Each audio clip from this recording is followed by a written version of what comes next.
The difference between Trump and Biden in terms of their approach to the Pacific Islands really reflects the overall difference in their foreign policy.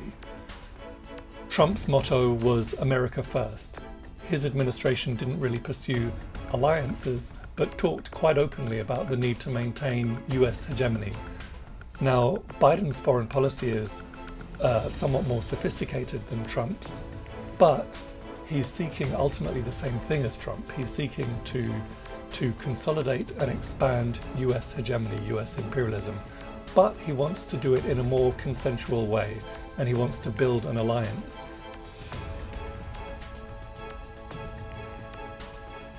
The fact is that in recent decades, the imperialist powers have almost completely ignored the Pacific Island countries. They've been left to try and overcome the legacy of a century of colonialism, a century of underdevelopment on their own.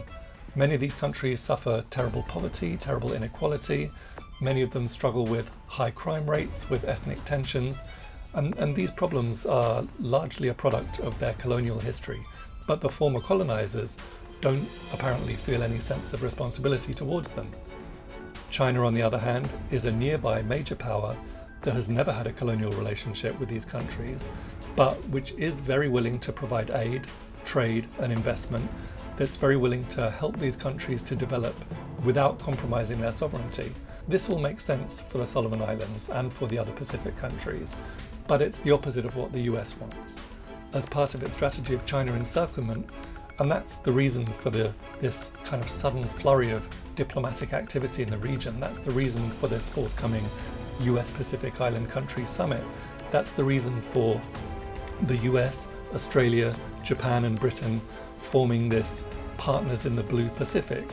These are imperialist powers that are doing everything they can to prevent normal and mutually beneficial relations between China and the Pacific Island countries. The reason being that they insist on the whole region being part of a US so-called sphere of influence in which the people of the region are just sort of humble pawns in the US's imperial chess game.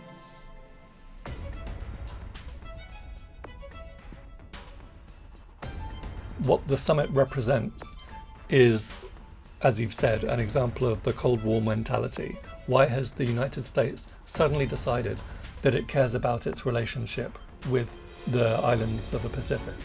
The reason is because those islands have increasingly good relations with China, because China has emerged as a major trading partner of those islands.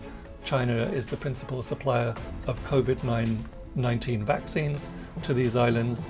China's working very strongly with these countries around climate change issues, which are having a very heavy impact on the islands of the Pacific.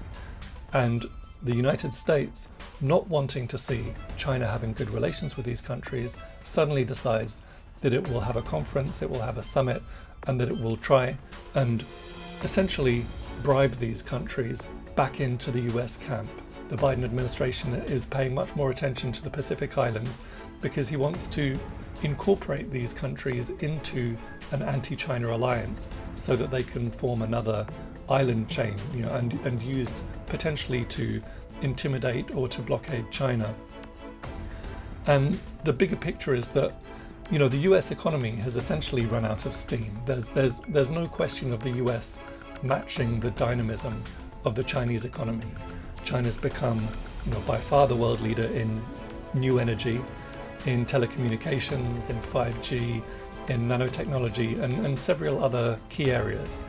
Average life expectancy in China has now overtaken that of the US. So increasingly, ordinary Chinese people are living longer and living better than their counterparts in the US, and the US sees this as a threat, and it's responding to this threat with what I think we should agree is a very dangerous militarization, and by resorting to Cold War strategies, bloc-based politics, division and decoupling. And this runs counter to the interests of the American people, it runs counter to the interests of the Chinese people, and it runs counter to the interests of the people of the world.